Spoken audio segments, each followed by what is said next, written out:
엄마, 제 말 오해하지 말고 들어보세요. 요양원 알아보는 건 어떨까요? 제가 미리 몇 군데 알아봤는데 시설도 괜찮더라고요. 요양원? 멀쩡한 내 집 두고 왜 남의 집으로 가야 하는데? 솔직히 이 집은 엄마 혼자 쓰기엔 너무 커요. 이 집 전세 놓고 전세금으로 요양원비 내면 충분할 것 같아요. 거기서 남는 돈은 저희가 잠깐 애들 학자금으로 써도 되고. 뭐? 이때껏 너희 키우고 대학까지 보냈는데 이제 조금 아프다고 내 집마저 뺏겠다고? 뺏는 게 아니라 솔직히 저희한테도 부담이에요. 애들 학원비도 많이 들어가고. 부담?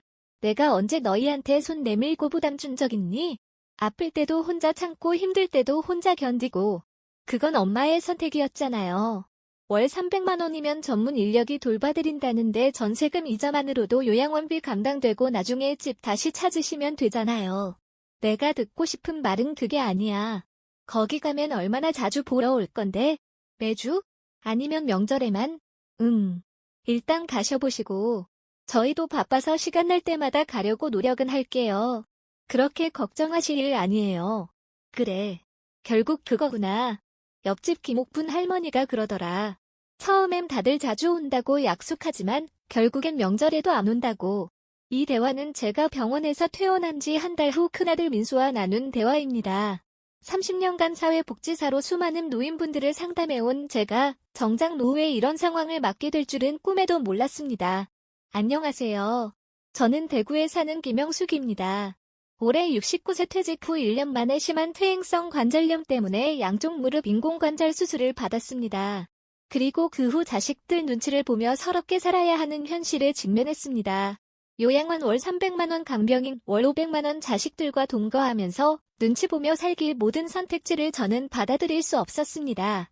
그리고 저는 놀라운 사실을 알게 되었습니다.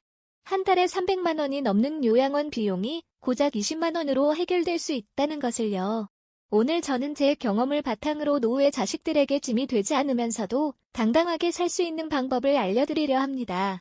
요양원도 간병인도 자식도 아닌 뜻밖의 선택지가 있습니다. 제 이야기가 여러분의 노후 준비에 작은 도움이라도 된다면 더할 나위 없이 기쁠 것입니다. 끝까지 들어주시고 이 정보가 필요한 다른 분들에게도 공유해주세요. 영상이 도움이 되셨다면 좋아요와 구독 버튼으로 저를 응원해주세요. 큰 힘이 될 것입니다. 모두 무료입니다. 자, 이제 제 이야기를 시작할게요. 평생 노인복지를 담당했던 사회복지사가 어떻게 자신의 노후를 지키게 되었는지 이야기 끝까지 함께 해주세요. 김 선생님 이제 퇴직이네요. 30년이면 정말 오래 일하셨어요. 퇴직하던 날 복지센터 원장님이 꽃다발을 건네며 하신 말씀입니다. 30년이란 세월이 눈 깜짝할 사이에 지나갔습니다. 그동안 저는 몇천 명의 어르신들을 만났습니다. 오랫동안 상담해드린 분들은 명절마다 송편도 가져오시고 직접 담근 김치도 놓고 가셨지요. 어르신들 사연을 들으면서 가장 많이 들은 말은 이거였습니다. 김 선생 나 같은 꼴 절대 당하지 마. 박명자 할머니는 80세였는데 자식 셋을 키우고 집까지 다 물려줬지만 결국 요양원에 오셨습니다. 첫 상담 때 할머니가 제 손을 꼭 잡으며 하신 말이 아직도 귀가에 맴도입니다. 처음엔 일주일에 한 번씩 온다더니 석 달 지나니까 명절에만 오더라고. 이젠 전화도 잘 안 받아 내가 평생 모은 돈 다 줬는데. 이런 이야기는 한두 번이 아니었습니다. 전세금 빼서 자식 주택 청약 넣어준 어르신, 수술비 되느라 연금 탈탈 털린 할머니, 손주 유학비 보태주고 요양원 간 할아버지 셀 수가 없었습니다. 그때마다 저는 제 수첩에 빨간 펜으로 적었습니다. 절대 자식한테 경제권 넘기지 말 것, 독립적인 공간 확보할 것, 자식에게 기대지 말고 내 노후는 내가 책임질 것. 그 수첩은 퇴직할 때까지 제 서랍에 고이 모셔뒀습니다. 그런데 참 웃기죠. 남들한테 평생 해준 조언을 정작 제 자신은 실천하지 못했으니까요. 선생님은 퇴직하면 뭐 하실 거예요? 동료 선생님들이 물으면 저는 이렇게 대답했습니다. 여행도 다니고 취미도 즐기고 아직 젊으니까 봉사활동도 좀 해볼까 해. 입으로는 그렇게 말했지만 솔직히 뚜렷한 계획은 없었습니다. 그저 아프지만 말자라는 생각뿐이었죠. 그런데 세상 일이 어디 마음대로 되나요? 퇴직하고 1년도 안 돼서 무릎이 아프기 시작했습니다. 처음엔 나이 든 사람은 다 그렇지라고 넘겼습니다. 파스 붙이고 약 먹고 찜질하고. 그래도 계속 아프니까 병원에 갔더니 의사가 심각한 표정으로 말하더군요. 그 말을 듣는 순간 머리가 하얘졌습니다. 이게 남의 일이 아니라 제 일이 되니 정말 막막했습니다. 평생 남 이야기 들어주던 사람이 이제는 도움이 필요한 사람이 된 거죠. 조술 후 재활이 쉽지 않았습니다. 양쪽 무릎을 동시에 수술하니 화장실 가는 것조차 누군가의 도움이 필요했습니다. 퇴원할 때가 되자 아들 민수가 제안했습니다. 엄마, 우리 집으로 가시죠? 당분간은 혼자 지내기 힘드실 텐데. 거절할 수가 없었습니다. 혼자서는 아무것도 할 수 없는 상태였으니까요. 그렇게 큰아들네 집으로 가게 되었습니다. 처음 일주일은 정말 좋았습니다. 민수도 며느리 미영이도 제게 친절했고 손주들도 할머니가 왔다고 좋아했습니다. 그런데 차츰 분위기가 달라지기 시작했습니다. 엄마, 제가 오늘은 회식이 있어서 늦어요. 아, 어머니 저도 오늘 야근이에요. 아이들 저녁은 냉장고에 반찬 있으니까 좀 챙겨주세요. 점점 더 혼자 있는 시간이 많아졌습니다. 손주들은 할머니가 TV 보는 것일보다 자기 방에 있는 걸 더 좋아했고 며느리는 표정이 점점 굳어갔습니다. 한 번은 화장실에 가려고 방에서 나왔다가 부엌에서 들려오는 며느리 전화 통화를 듣게 됐습니다. 엄마, 나 진짜 답답해서 못 살겠어. 어머니 모시고 난 뒤로 집안 분위기가 완전히 바뀌었어. 애들도 친구도 못 데려오고 남편도 집에 안 들어오려고 해. 그래도 시어머니인데 어쩌겠어. 조금만 참아. 아니, 나도 처음엔 그랬는데 요즘 요양원 알아보고 있어. 300만 원이면 좋은데 들어갈 수 있대. 어차피 재활 끝나면 가셔야 할 텐데 조금 일찍 가시는 게 낫지 않을까 싶어. 가슴이 철렁 내려앉았습니다. 그 순간 제가 30년간 상담했던 모든 노인분들의 얼굴이 스쳐 지나갔습니다. 그분들이 제게 했던 하소연, 그 눈물, 그 서러움. 이제는 제가 그 자리에 서 있었습니다. 복지사님, 자식들이 나를 요양원에 보내려고 해요. 선생님, 내가 평생 자식들 위해 살았는데 이제는 짐이래요. 김 선생님, 나 같은 꼴 절대 당하지 마요. 수없이 들었던 그 말들이 이제는 현실이 되어 제게 돌아왔습니다. 침대에 누워 천장을 바라보며 생각했습니다. 내가 평생 노인 상담하면서 이렇게 될 줄 알았으면서 왜 내 노후는 준비 안 했을까? 그 순간 결심했습니다. 더 이상 자식 눈치 보며 서럽게 살지 않겠다고. 요양원에서 쓸쓸히 여생을 보내지 않겠다고. 내 삶은 내가 책임지겠다고. 하지만 쉽지 않았습니다. 경제적으로도 건강상으로도 독립이 어려웠으니까요. 간병인을 구하자니 한 달에 500만 원이 넘게 들었고 혼자 살자니 무릎이 아직 불편했습니다. 저는 30년간의 사회복지사 경험을 총동원해 다른 해결책을 찾기 시작했습니다. 큰아들 집에서 한 달이 지났을 때 저는 더 이상 견딜 수 없었습니다. 특히 며느리 미영의 날카로워진 눈빛과 짧아진 대화가 너무 부담스러웠습니다. 민수야, 엄마 이제 좀 나아졌으니까 작은 딸네 집에도 가볼까 해. 아들은 잠시 당황하다가 이내 안도하는 표정을 지었습니다. 아, 그러세요? 지영이네도 좋아하겠네요. 언제 모셔다 드릴까요? 그 모셔다 드릴까요라는 말에서 저는 아들의 진심을 읽을 수 있었습니다. 빨리 가셨으면 좋겠다는. 다음 날 민수는 저를 작은 딸 지영이네로 데려다 주었습니다. 차 안에서 민수는 조심스럽게 말을 꺼냈습니다. 엄마, 미영이가 잘 모시지 못한 것 같아 미안해요. 집이 좁아서 불편하셨죠? 아니야, 괜찮아. 너희들도 바쁘고 아이들도 있는데 신경 쓰였을 거야.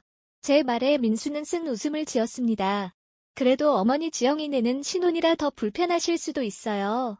그래서 저희가 좋은 요양원 몇 군데 알아봤어요. 요양원? 네, 시설이 정말 좋은 곳들이에요. 한 달에 300만 원 정도면 어머니 연금으로 충분히. 그 순간 제 심장이 멎는 듯 했습니다. 아들은 이미 저를 처분할 계획을 세우고 있었던 겁니다. 민수야, 난 아직 요양원 갈 생각 없어. 내가 평생 노인복지 일했는데 그곳이 어떤 곳인지 누구보다 잘 알아. 하지만 엄마 혼자 사시는 것도 위험하고 내가 언제 혼자 살겠다고 했니? 지영이네 가서 좀 지내다가 내 건강 좀 더 좋아지면 그때 천천히 생각해 볼게. 민수는 더 이상 말을 잇지 못했습니다. 지영이네 도착했을 때 서위준호는 출근 중이었고 지영이만 집에 있었습니다. 딸은 반갑게 저를 맞아주었습니다. 엄마 드디어 왔네. 준비해둔 방이 있어요. 아직 좀 좁지만 지영이는 작은 방을 보여주었습니다. 신혼집이라 공간이 넉넉지 않았지만 딸이 정성껏 준비한 흔적이 보였습니다.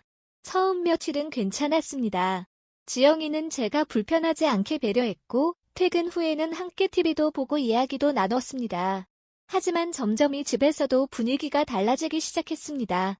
엄마 오늘 회사에서 회식이 있어서 냉장고에 반찬 있으니까 알아서 드세요. 그래 딸 너무 늦지 말고 와. 서위준호도 처음엔 예의 바르게 행동했지만 점점 말수가 줄더니 결국엔 인사도 건성으로 하게 되었습니다. 어느 날 밤 제 방문 너머로 지영이와 준호의 말다툼 소리가 들렸습니다. 당신 어머니 언제까지 여기 계시게 할 거야? 내가 결혼할 때 이렇게 될 줄 알았으면. 그럼 어쩌라고? 내 엄마 아프신 때 어디로 모시라고? 그 오빠네도 있잖아. 왜 우리 집 애만? 오빠네도 힘들대. 어머니 요양원 보내자고 하던데. 요양원?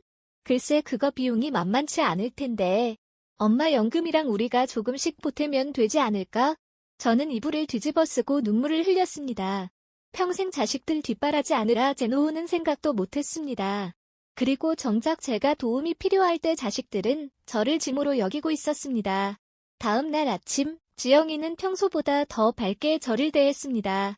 마치 어젯밤 대화를 들었을까봐 불안한 듯한 태도였습니다. 엄마, 오늘 기분 어때요? 무릎은 좀 나아졌어요? 응, 조금씩 나아지고 있어. 다행이네요. 엄마, 사실 오빠가 어제 전화했는데 뭐라고 하던?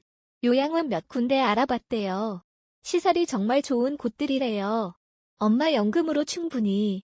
이번엔 딸마저 더 이상 들을 필요가 없었습니다. 두 자식 모두 똑같은 말을 하고 있었으니까요. 지영아, 엄마 그런데 안 갈 거야. 엄마, 그게 아니라 엄마 건강 상태가 걱정돼서 그래요. 우리가 돌봐드리기 힘들잖아요. 돌봐달란 적 없어. 그냥 잠시 머물 곳이 필요했을 뿐이야. 그래도 엄마, 나중에 더 아프시면 어떡해요?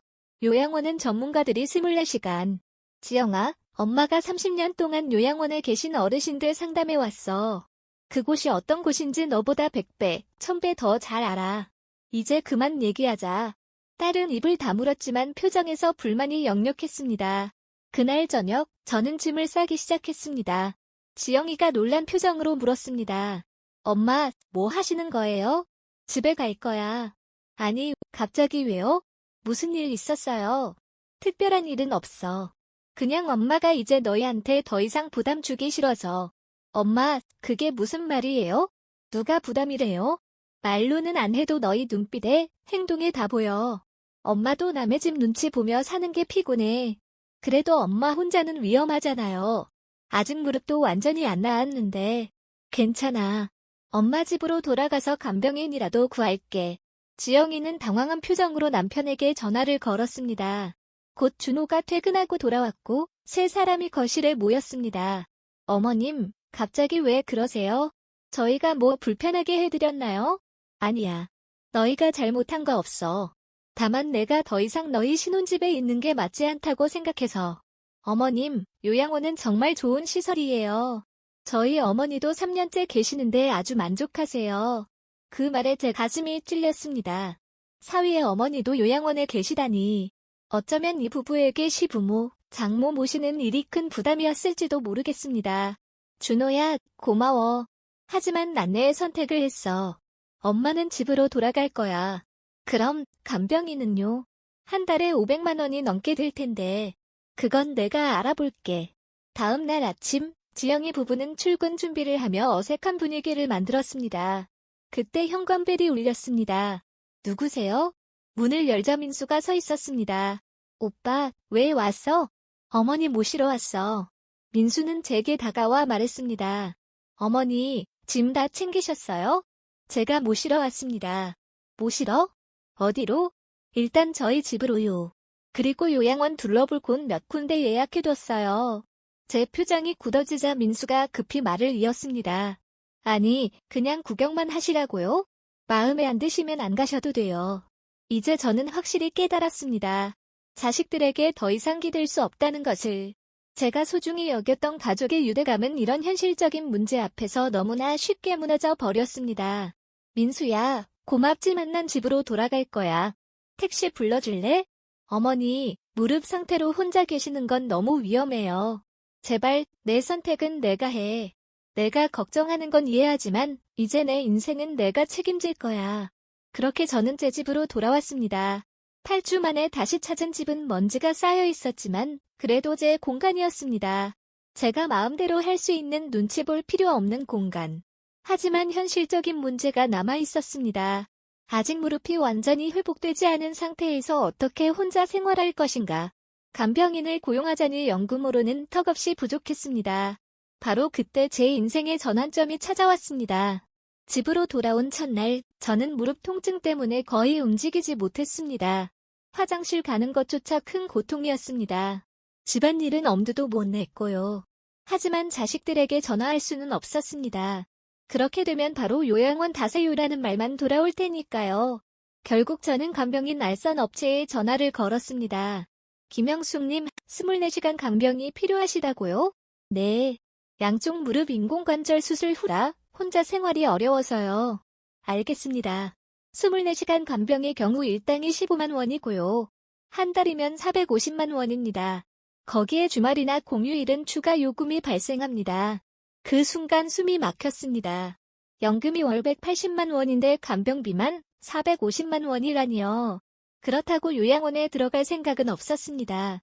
제가 평생 노인복지 일을 하며 봐온 요양원의 현실을 너무 잘 알았으니까요. 좀 더 저렴한 옵션은 없을까요? 하루 12시간만 필요하시면 일당 8만 원, 한 달에 240만 원 정도예요. 그래도 제 연금으로는 감당하기 힘든 금액이었습니다. 하지만 어쩔 수 없었습니다. 일단 석 달만이라도 간병인을 써보기로 했습니다. 무릎이 좀 나아지면 그때부터는 혼자서도 생활할 수 있을 거라고 생각했으니까요. 네. 일단 12시간 간병으로 해주세요. 다음 날부터 간병인 박 씨가 오게 되었습니다. 60대 초반의 여성으로 꽤 경험이 많아 보였습니다. 안녕하세요. 김영숙님. 제가 앞으로 도와드릴 박미자입니다. 네. 잘 부탁드립니다. 처음 며칠은 괜찮았습니다.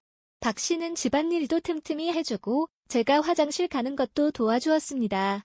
하지만 일주일쯤 지나자 문제가 생기기 시작했습니다. 제가 내일은 나오기 좀 어려울 것 같아요. 대신 다른 분이 오실 거예요. 아, 그러세요? 알겠습니다. 다음 날 온 간병인은 20대 중반의 젊은 여성이었습니다. 경험이 적어서인지 제 상태를 잘 이해하지 못했고 화장실 동행도 불편해했습니다. 할머님 죄송한데 내일부터는 또 다른 분이 오실 거예요. 이런 식으로 간병인이 자주 바뀌기 시작했습니다. 매번 새로운 사람에게 제 상태와 집안 상황을 설명하는 게 너무 힘들었습니다. 게다가 어떤 날은 간병인이 아예 오지 않기도 했습니다. 죄송합니다. 김영숙님, 오늘 배정된 간병인이 급한 일이 생겨서 못 온다고 합니다. 내일은 정상적으로 올 겁니다. 그날 저는 하루 종일 침대에서 나오지 못했습니다. 물 한 잔 마시려고 부엌에 가다가 넘어질 뻔한 적도 있었습니다. 그렇게 한 달이 지나자 간병비로 240만 원이 나갔습니다. 연금 180만 원으로는 턱없이 부족해 적금을 깨서 메웠습니다. 그런데 더 큰 문제는 따로 있었습니다. 간병인이 집에 있는 동안 제 사생활이 전혀 없다는 점이었습니다. 가족도 아닌 남이 항상 내 집에 있는 느낌이 너무 불편했습니다. 지인들이 찾아와도 편하게 대화할 수 없었고 TV도 내 마음대로 볼 수 없었습니다. 화장실 가는 것조차 누군가의 도움을 받아야 했으니 인간으로서의 존엄성이 무너지는 느낌이었습니다. 결국 자식들에게 전화를 걸어 도움을 청하기로 했습니다. 민수가 제 집으로 찾아왔습니다. 저는 잠시 침묵했다가 고개를 끄덕였습니다. 요양원만이 유일한 선택지인 것처럼 보였으니까요. 다음날 민수는 저를 행복요양원이라는 곳으로 데려갔습니다. 외관은 호텔처럼 깨끗하고 고급스러웠습니다. 로비에는 꽃이 가득했고 직원들은 모두 미소를 짓고 있었습니다. 원장이 직접 나와 저를 맞이했습니다. 그는 시설을 안내하며 자랑스럽게 설명했습니다. 시설은 정말 훌륭했습니다. 넓은 방, 깨끗한 화장실, 다양한 프로그램이 있는 활동실까지.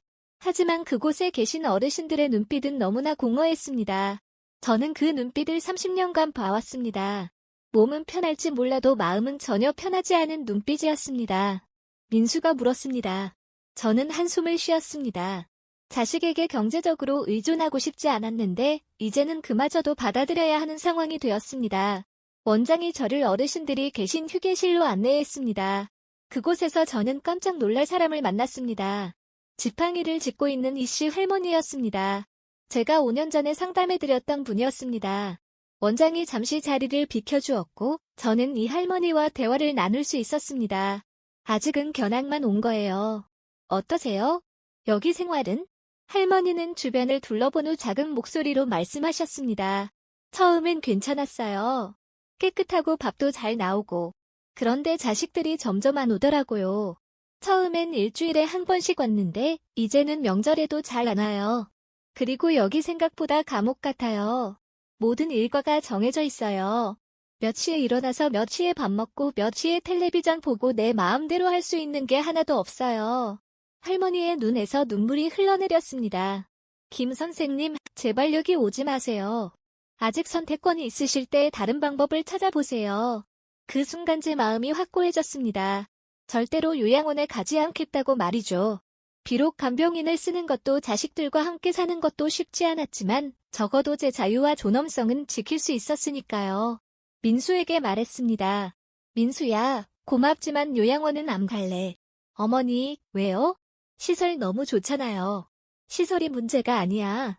엄마는 여기서 살 수 없어. 집으로 돌아오는 차 안에서 민수는 계속 저를 설득하려 했습니다.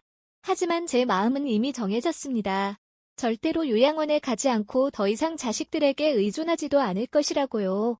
하지만 간병인 비용도 감당하기 어려운 상황에서 제가 할 수 있는 선택은 대체 무엇이었을까요? 집에 도착해 민수를 돌려보낸 후 저는 창밖을 바라보며 한참을 생각에 잠겼습니다. 요양원 비용 300만 원, 간병인 비용 240만 원에서 500만 원, 연금은 180만 원. 어떻게 해도 제 힘만으로는 해결할 수 없는 비용이었습니다. 다른 방법이 있을 거야. 반드시 있을 거야. 그날 밤 저는 노인복지 관련 자료를 뒤적이며 밤을 샜습니다. 30년간의 경험을 총동원해 다른 대안을 찾기 위해서였죠. 그리고 마침내 제 인생을 바꿀 해결책을 발견했습니다. 다음날 아침 저는 집 근처 주민센터에 갔습니다. 노인복지 관련 정보를 더 얻고 싶었거든요. 휠체어를 빌려 타고 갔는데 다리가 아픈 상태로 가기가 쉽지 않았습니다. 주민센터 직원 정 씨가 반갑게 인사했습니다. 제가 사회복지사로 일할 때 자주 만났던 분이었습니다. 벌써 1년이 넘었네요. 노인복지 서비스 자료 좀 볼 수 있을까요? 당연하죠. 근데 다리는 어떻게 된 거예요? 양쪽 무릎 인공관절 수술했어요. 아직 불편해서. 정 씨는 제 상태를 보더니 걱정스러운 표정을 지었습니다. 그러면 혼자 생활하기 많이 힘드시겠네요. 혹시 고령자 복지주택 들어보셨어요? 고령자 복지주택이요? 그게 뭔가요? 정 씨는 게시판으로 저를 안내했습니다. 거기에는 LH 고령자 복지주택 입주자 모집 포스터가 붙어 있었습니다. LH에서 65세 이상 어르신들을 위해 특별히 지은 임대주택이에요. 월세가 아주 저렴하고 어르신들 편의시설이 잘 갖춰져 있어요. 저는 포스터를 자세히 읽어보았습니다. 월 18만 원이라고요? 네. 도중금도 1,000만 원 정도고요. 일반 전세나 월세보다 훨씬 저렴해요. 게다가 독립적인 생활이 가능하면서도 도움이 필요할 때는 생활지원사가 바로 도와드려요. 제 가슴이 두근거리기 시작했습니다. 요양원 300만 원, 간병인 240만 원에 비해 월 18만 원은 연금 180만 원으로도 충분히 감당할 수 있는 금액이었습니다. 자세한 자료 좀 볼 수 있을까요? 정 씨는 안내 책자를 가져왔습니다. 자세히 살펴보니 놀라운 점이 많았습니다. 모든 시설이 무장의 설계로 되어 있어 휠체어도 다닐 수 있고 화장실에는 안전바가 설치되어 있었습니다. 응급 상황을 위한 비상벨도 있고 주 23회 생활지원사가 방문해 안부를 확인해준다고 했습니다. 더욱 놀라운 건 자격 조건이었습니다. 사회 취약계층이나 사회기여자에게 가산점이 주어지는데 사회복지사로 30년간 일한 저는 사회기여자 가산점을 받을 수 있었습니다. 정 씨, 이거 정말 좋은 것 같아요. 어떻게 신청하나요? 서류는 여기 있고요. 저희가 도와드릴게요. 김 선생님은 사회복지사로 오래 일하셨으니 가산점도 받으실 수 있어요. 입주 가능성이 높을 거예요. 그 자리에서 바로 신청서를 작성했습니다. 기대와 설렘이 가깝겠지만 한 가지 큰 문제가 있었습니다. 현재 살고 있는 집은 전세였는데 그 전세금을 돌려받아서 보증금으로 써야 했습니다. 그런데 그 전세금을 자식들이 탐내고 있다는 사실을 알고 있었죠. 집에 돌아와서 민수에게 전화를 걸었습니다. 민수야, 엄마가 좋은 소식이 있어. 네, 어머니. 무슨 일이세요? LH 고령자 복지주택이라고 들어봤니? 엄마가 오늘 신청했어. 전화기 너머로 잠시 침묵이 흘렀습니다. 복지주택이요? 어머니, 그런데 보내드릴 수 없어요. 아무리 좋다고 해도 요양원만큼 안전할 수는 없잖아요. 요양원은 안전할지 몰라도 인간답게 살 수 없어. 복지주택은 내 공간이 있고 도움도 받을 수 있어. 게다가 월 18만 원이면 내 연금으로 충분하고. 18만 원이요? 그렇게 싸다고요? 민수의 목소리에서 의심이 느껴졌습니다. 응. 국가에서 지원하는 거라 그런가 봐. 사회복지사 경력 덕분에 가산점도 있어서 입주 가능성이 높대. 어머니, 좀 더 알아보고 결정하시는 게 어떨까요? 그러면 지금 집 전세금은 어떻게 하실 건가요? 바로 그 질문이었습니다. 전세금. 자식들이 가장 관심 있어 하는 부분이었죠. 보증금으로 일부 쓰고 나머지는 내 노후 자금으로 쓸 거야. 어머니, 그것보다는 혹시 요양원 비용으로 쓰시는 게 어떨까요? 아니면 저희가 관리해드릴게요. 결국 자식들은 제 전세금을 노리고 있었던 겁니다. 요양원을 고집하는 것도 자신들이 관리하겠다는 것도 모두 그 때문이었습니다. 민수야, 엄마 돈은 엄마가 쓸 거야. 자식 도움 없이 내 힘으로 살고 싶어. 어머니, 그게 아니라 이제 그만 통화하자. 내일 지영이도 데리고 와서 같이 얘기하자. 다음 날 두 자식이 모두 제 집에 왔습니다. 표정이 심각했습니다. 엄마, 그 복지주택 정말 괜찮은 거 맞아요? 어떤 사람들이 사는지도 모르잖아요. 지영이가 걱정스럽게 물었습니다. 다 엄마 같은 어르신들이 사는 곳이야.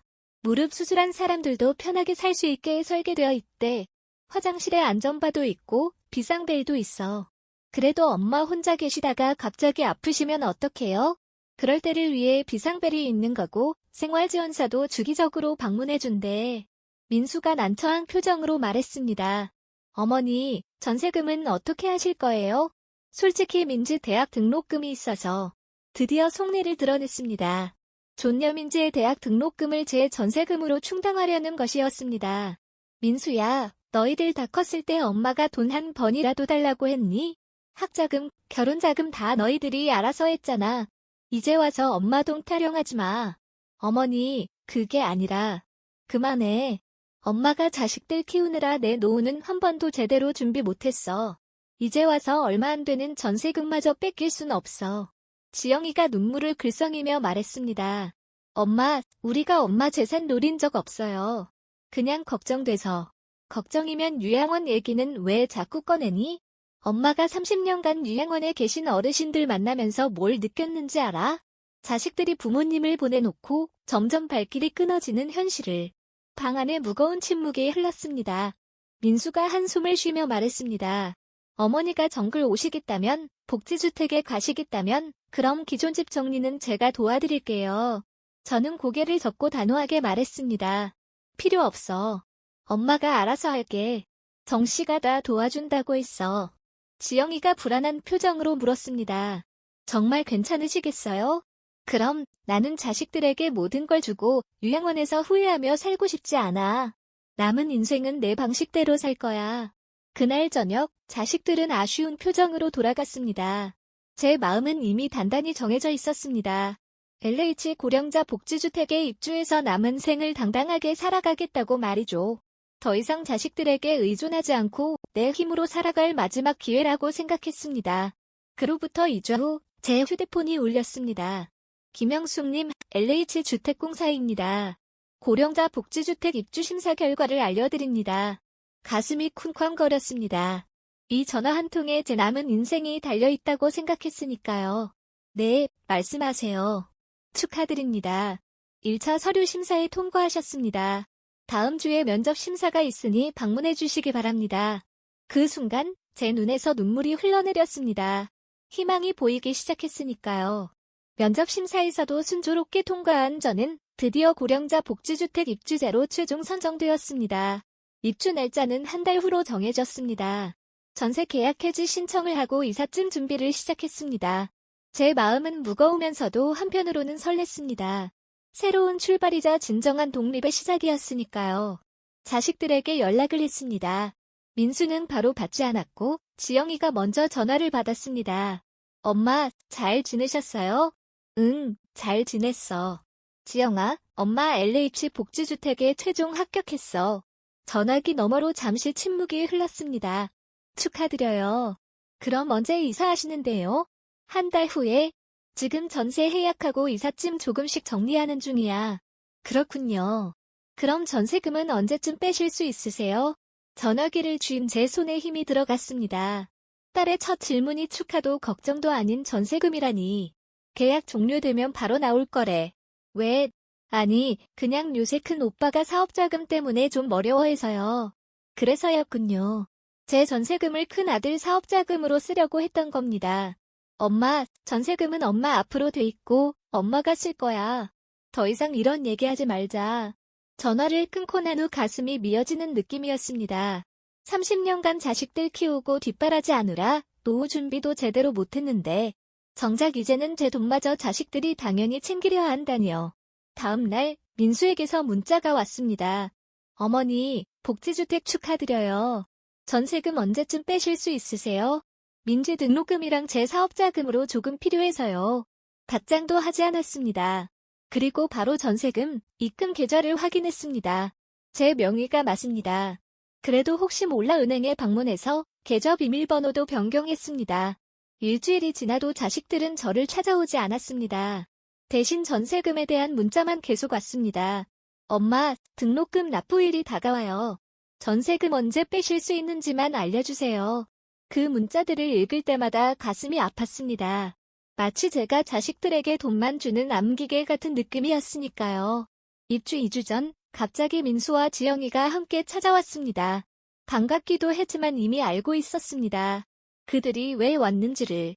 어머니, 이사 준비는 잘 돼가요? 응. 짐도 거의 다 정리했어. 이제 큰 가구만 처분하면 돼. 도와드릴게요. 혹시 어머니, 전세금 얘기 좀 해도 될까요?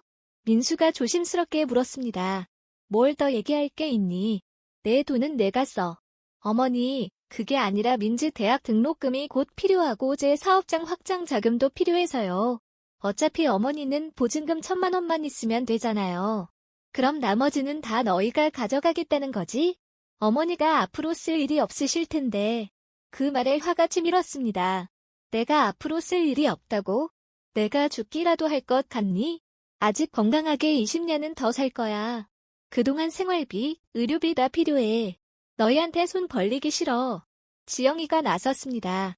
엄마, 그런 뜻이 아니라 엄마가 앞으로 월세 18만 원만 내면 되니까 남은 돈은 저희가 활용하면.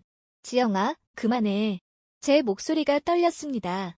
30년 동안 사회복지사로 일하면서 얼마나 많은 노인들이 자식들에게 재산 다 물려주고 나서 버림받는지 봐왔어.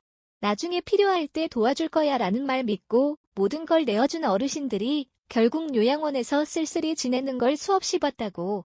민수가 답답한 표정으로 말했습니다. 어머니, 저희가 어머니를 버리겠어요?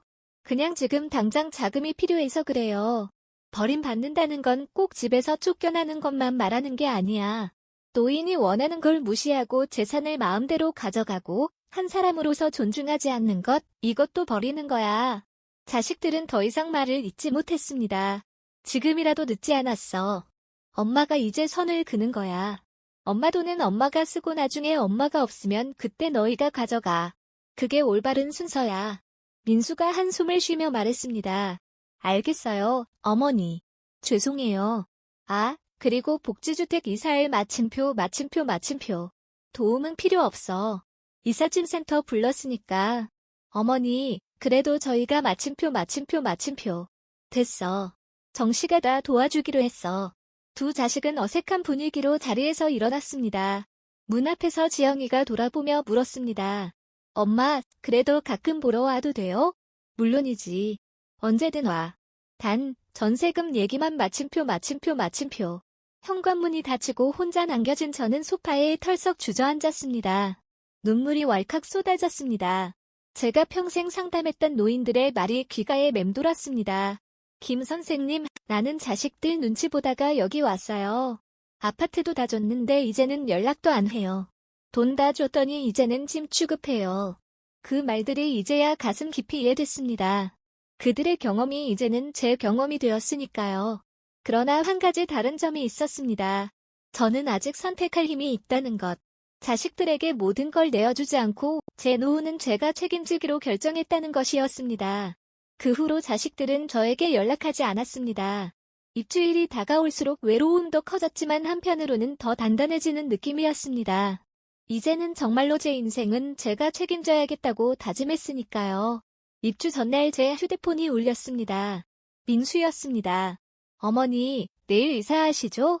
제가 도와드릴게요. 괜찮아. 이사증센터 불렀어. 그래도 어머니, 미안해요. 전세금 때문에 그렇게 말씀드려서. 알았어. 너도 사정이 있었겠지. 그럼 새 집 구경은 가도 될까요? 잠시 망설이다가 대답했습니다. 그래. 이사 끝나고 정리되면 언제든 와. 전화를 끊고 난 후 마음이 조금은 편안해졌습니다. 자식들과 완전히 관계를 끊고 싶은 건 아니었으니까요. 다만 경제적으로는 완전히 독립하고 싶었을 뿐이었습니다. 다음 날 모든 짐을 챙겨 새로운 보금자리로 향했습니다. 전세금은 제 통장으로 안전하게 들어왔고 그중 일부는 복지주택 보증금으로 나머지는 제 노후 자금으로 보관했습니다. 복지주택에 도착했을 때 정씨가 반갑게 맞아주었습니다. 김 선생님, 축하해요. 이제 정말 새 출발이네요. 네, 덕분에요. 새 집을 둘러보니 작지만 아늑했습니다. 무엇보다 무장의 설계라 휠체어를 타고도 불편함 없이 다닐 수 있었습니다. 화장실 손잡이, 비상벨, 낮은 싱크대, 모든 것이 노인의 편의를 위해 설계되어 있었습니다. 고령자 복지주택으로 이사한 지 벌써 6개월이 지났습니다. 처음에는 낯설고 외로울 거라 생각했지만 실제로는 그 반대였습니다. 같은 건물에 비슷한 처지의 어르신들이 많아서 금세 친구들이 생겼고 매일 아침 단지 내 작은 공원에서 함께 운동하는 모임도 만들었습니다. 영숙 씨, 오늘도 일찍 나오셨네요. 옆집에 사는 박 할머니가 반갑게 인사했습니다. 그녀도 저처럼 자식들과의 갈등 끝에 이곳을 선택한 분이었습니다. 네, 아침 공기가 너무 좋아서요. 무릎도 많이 좋아졌어요. 처음 이사 왔을 때는 휠체어가 필요했지만 지금은 지팡이만으로도 충분히 걸을 수 있게 되었습니다. 단지 내 작은 건강센터에서 꾸준히 물리치료를 받은 덕분이었죠.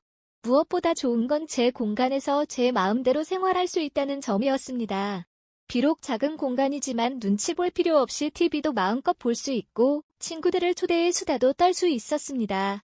월 18만 원의 임대료는 제 연금으로 충분히 감당할 수 있었고 전세금 일부를 예금해두어 의료비나 다른 필요한 비용에 대비했습니다. 자식들과의 관계도 조금씩 회복되고 있었습니다. 처음에는 연락이 뜸했지만 한 달이 지나자 지영이가 먼저 찾아왔습니다. 엄마 생각보다 좋은 곳이네요 걱정했는데 그래 여기 좋아 같은 처지의 친구들도 많고 도움이 필요할 때 누릴 수 있는 비상벨도 있고 다른 제 작은 집을 둘러보며 감탄했습니다.